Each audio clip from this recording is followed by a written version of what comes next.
Hello everyone, welcome back to my gardening channel. आज का thumbnail देखकर तो आप समझ ही गए होंगे कि आज का टॉपिक थोड़ा सा अलग है, लेकिन अलग है बट सबसे रिलेट करता है। जो लोग भी पेड़ पौधा से प्यार करते हैं, जो गार्डनिंग करते हैं, चाहे उन्होंने शुरुआत की है, चाहे उन्हें 2 साल हो गए, 5 साल 7 साल, या किसी को 15 साल, या मैं कहूँ कि किसी को 25 साल भी हो गए ना, तो गार्डनिंग में बहुत सारी ऐसी चीज़ें होती है जो बहुत बार बहुत कंफ्यूज कर देती हैं। लेकिन ये जो कन्फ्यूज़न होते हैं ना, एक्चुअल में यही आपको एक्सपर्ट बनाते हैं। तो गार्डनिंग के कन्फ्यूज़न से कभी भी आपको ना मेंटल प्रॉब्लम नहीं होती। कन्फ्यूज़न होते हैं, लेकिन अगर पर्सनल कन्फ्यूज़न की बात की जाए तो उनसे आपको ना झुंझलाहट होती है, या आप डिप्रेशन में चले जाते हो, जो पर्सनल लाइफ में होते हैं। लेकिन गार्डनिंग के कन्फ्यूज़न आपको हमेशा एक बेहतर इंसान बनाते हैं। अब देखिए कैसे। फॉर एग्ज़ाम्पल, अब आप ये सब चीज़ें देख लीजिए, इन सब में मिट्टी डली हुई है, और कमाल की बात है कि सब में एक जैसी ही सॉइल है। और ये 1 2 3 4 4 बॉटल्स हैं। चारों में से पहली 3 में भी अच्छे से प्लांट ग्रो करे, लेकिन चौथी में वही सॉइल है, वही मिट्टी है, वही खाद है, लेकिन मैं इसमें जितनी बार भी कटिंग्स ग्रो करने की कोशिश करती हूँ, मेरी कटिंग्स ग्रो हो ही नहीं पाती है। तो तब मुझे अपनी एबिलिटी पे शक होने लगता है कि क्या मेरे में कमी रह गई है, यार मेरे से आता नहीं है, मैं भूल गई हूँ, हो क्या गया है। तो दिमाग बहुत कंफ्यूज होता है। अब फॉर एग्जांपल ये अगेव का प्लांट ले लीजिए। पिछले साल मैंने इसको नवंबर में लगाया था, और पिछले साल से अब 1 साल कंप्लीट होने के बाद दूसरा साल शुरू हो गया है। गिन के इसमें 9 ही पत्ती आई हैं अब तक। सेम यही प्लांट मैंने एक लेडी को उसके गमले में लगा के दिया था खुद अपने हाथों से। इससे छोटा पौधा था। मिट्टी भी मैंने अपनी बची खुची गमलों की एवं ही सॉयल जो पड़ी रहती है ना, वो डाल के दी थी। उनका प्लांट आज के टाइम में मेरे प्लांट से 3 गुना ज़्यादा बड़ा है।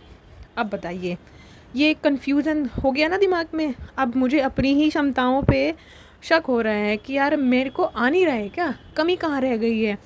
अब बहुत सारे गमलों में एक जैसी मिट्टी है, लेकिन कभी उनमें कटिंग ग्रो हो पाती है, कभी नहीं हो पाती। कभी लगा लगाया प्लांट भी ख़राब हो जाता है, तो कभी किसी प्लांट की ग्रोथ इतनी ज़्यादा हो जाती है कि संभाल ही नहीं संभलती है। अब ये तुलसी का प्लांट जिस गमले में, जिसमें डब्बे में लगाया है, उसमें कोई भी मेरा सीड ग्रो नहीं होता, कोई कटिंग नहीं चलती, कोई प्लांट नहीं ग्रो होता। लेकिन आप देखिए, तुलसी का पौधा चल गया। जहाँ तुलसी एक ऐसा प्लांट है कि जिसको खाद की ज़रूरत पड़ती है और अच्छे से केयर भी करनी पड़ती है, और वो मेरा प्लांट किसी बेकार सी मिट्टी में चल गया। अब ये जो प्लांट है युक्का का, अब मैं क्या कहूँ, कन्फ्यूज़न तो होगा ही ना। जब एक ऐसी मिट्टी जिसमें मैंने कई सालों से धूप नहीं दिखाई है, खाद नहीं मिलाई है, कुछ भी ग्रो नहीं होता, उसमें ये प्लांट मेरा इतना अच्छे से ग्रो हो गया है, तो मैं कैसे कहूँ कि मेरे को कुछ आ गया। मैं तो अभी भी नहीं समझ पा रही हूँ कि वही खाद मिट्टी पानी किसी के लिए सही है तो किसी के लिए नहीं सही है। चलिए, अब ये कन्फ्यूजन के एग्जांपल मैं आपको दूसरी बालकनी से भी देती हूँ। अब यहाँ से देखिए आप, इतने सारे गमले हैं, सब में अलग अलग तरह की मिट्टियाँ हैं। किसी में मैं अपने घर से दोमट मिट्टी लाई हूँ, जो उत्तर भारत की सबसे अच्छी मिट्टी मानी जाती है। किसी में है गंगा के खादर एरिया की मिट्टी, जो कि मेरी ससुराल साइड से है, वो मिट्टी भी अच्छी होती है। और किसी में गाज़ियाबाद की लोकल मिट्टी है, तो किसी में रेड सोयल। तो सब अलग अलग सोयल, सब अच्छी हैं। इन्हीं मिट्टी में मेरे घर पे, मेरे ससुराल में प्लांट बहुत अच्छे से ग्रो करते हैं। सड़क से उठाया बेकार प्लांट भी डाल दोगे ना तो वो ग्रो हो जाता है, लेकिन मेरे पास आके ग्रो नहीं होता। मेरे घर की मिट्टी में मेरे ससुराल वाले प्लांट नहीं चलते हैं, ससुराल वाले में गाज़ियाबाद के प्लांट नहीं चलते हैं, नोएडा के प्लांट नहीं चलते हैं। प्लांट वो सब जगह चल जाते हैं। तो कितना ज़्यादा कन्फ्यूज़न है ना, कि मुझे समझ नहीं आता कि यार मैं मिट्टी तैयार करूँ तो करूँ कैसी। कई बार ऐसा हुआ है कि मैंने बहुत अच्छा सॉयल मिक्सचर बनाया, मैंने बहुत केयर की है, लेकिन वो प्लांट्स मेरे नहीं चलते। अब इसी को ही देख लीजिए, जब मैंने 2 साल से कटिंग्स मेरे पास पड़ी हुई थी मैक्सिकन मिंट यानी कि अजवाइन प्लांट की, फिर उसके बाद मैं कहीं से किसी नर्सरी से कोई मिट्टी लाई, शायद गाज़ियाबाद की ही कोई लोकल मिट्टी थी यहाँ के खेतों की, वो मैं लाके लगाई, एकदम से बहुत हरा भरा हो गया। लेकिन अब इसकी ग्रोथ एकदम से रुक गई और इसमें कुछ हो ही नहीं रहा है। तो मेरे दिमाग में कितना कन्फ्यूज़न हो गया है कि यार मैं करूँ तो क्या करूँ, क्या मेरे में ही कुछ कमी है, मेरे में कमी है, इस प्लांट में कमी है, किसको दोष दूँ। तो बहुत से लोग तो इन सब चीज़ों की वजह से ही ना गार्डनिंग छोड़ देते हैं। लेकिन दोस्तों, ये जो कन्फ्यूज़न होता है ना, इसी से ही आप कुछ नया करने की कोशिश करते हैं, चीज़ों को बेहतर बनाने की कोशिश करते हैं। अगर किसी मिट्टी में प्लांट ग्रो नहीं हो रहा है, कटिंग नहीं चल रही है, या बहुत ज़्यादा अच्छा चल रहा है, तो तभी हमें एक्सपीरियंस होता है, तभी हम सोच पाते हैं कि किस चीज़ की कमी थी और हमने क्या डाला, अगली बार हमें क्या चीज़ उसमें ऐड करनी है।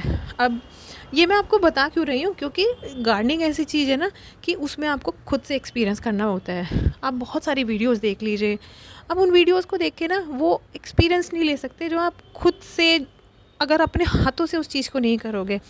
जैसे अब लाल मिट्टी, इसमें पुणे की लाल मिट्टी में मेरी अलामंडा की वाइन चल रही है। बहुत सी वीडियो देखी, बहुत लोगों ने कहा, इवन बहुत सारे मेरे फ्रेंड्स ऐसे हैं जो बोलते हैं अरे यार ये मिट्टी तो ख़राब होती है, इसमें तो कोई पौधा नहीं चलता, पुणे की मिट्टी नॉर्थ इंडिया में दिल्ली एनसीआर में नहीं चलेगी। लेकिन मेरे इतने प्लांट ख़राब हुए इस गर्मी में, 2024 की गर्मी में, यही मेरा बच गया, एक और प्लांट मेरा बच गया। तो जब तक मैंने उसको खुद से यूज़ नहीं किया, उस मिट्टी की ज़रूरतें मैंने नहीं समझी ना, तब तक मुझे ना मेरे दिमाग में कन्फ्यूज़न ही था कि ख़राब हो जाएगा यार, इतना महंगा पौधा लाके ख़राब कर दिया, कहीं ऐसा ना हो जाए। लेकिन मैंने उसकी ज़रूरतें समझी, मैंने उसको खुद अपने हाथों से यूज़ किया, मैंने समझा कि उस मिट्टी में कितना पानी डालना चाहिए, कितना गीला रखना चाहिए। जब तक, कहने का मतलब ये है कि जब तक उस काम को आप अपने आप से नहीं करोगे, आपको एक्सपीरियंस नहीं होगा, आपके गार्डनिंग के कन्फ्यूज़न दूर नहीं होते हैं दोस्तों।